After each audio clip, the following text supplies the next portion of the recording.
Bienvenue dans cette vidéo, qui montre comment activer le bouton virtuel de la fonctionnalité Assistive Touch qui peut remplacer le bouton principal de l'iPhone. Voici à quoi ressemble ce bouton. C'est un bouton virtuel qu'on peut déplacer librement, vers la gauche, vers la droite, vers le haut, ou vers le bas de l'écran. Et lorsqu'on arrête d'utiliser ce bouton après quelques secondes, il devient transparent. Dans ce cas-ci, ce bouton a été paramétré à ce que, si on ouvre une application, en cliquant sur ce bouton une seule fois, on revient directement à l'écran d'accueil. Si on double-clique sur ce bouton, c'est la liste de toutes les applications déjà ouvertes qui va s'afficher, pour ensuite sélectionner l'application qu'on souhaite utiliser. Si on maintient le bouton appuyé, c'est le menu Parents qui va s'afficher, qui contient des fonctions.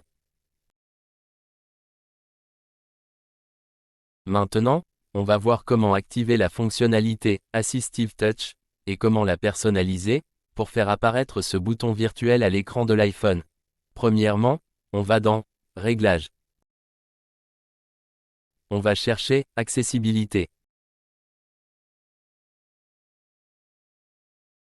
On clique sur Toucher. On clique sur Assistive Touch. On clique pour activer la fonctionnalité Assistive Touch. Et voilà, on peut directement remarquer l'apparition du bouton virtuel. Maintenant, on va personnaliser les actions sur ce bouton virtuel.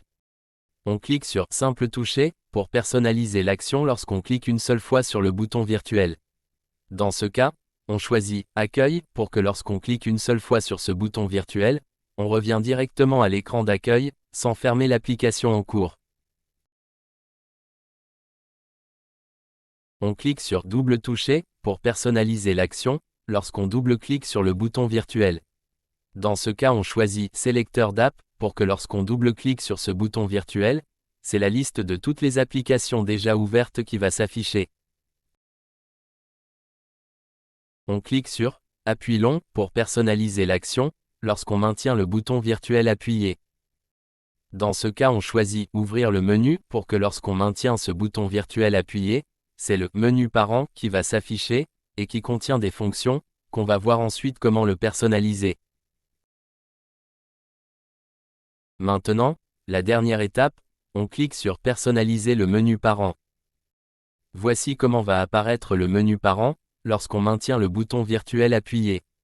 On va modifier les icônes du menu, selon nos préférences. Pour ça, on clique sur l'icône qu'on veut modifier, et dans la liste des fonctions qui va s'afficher, on choisit celle qu'on veut.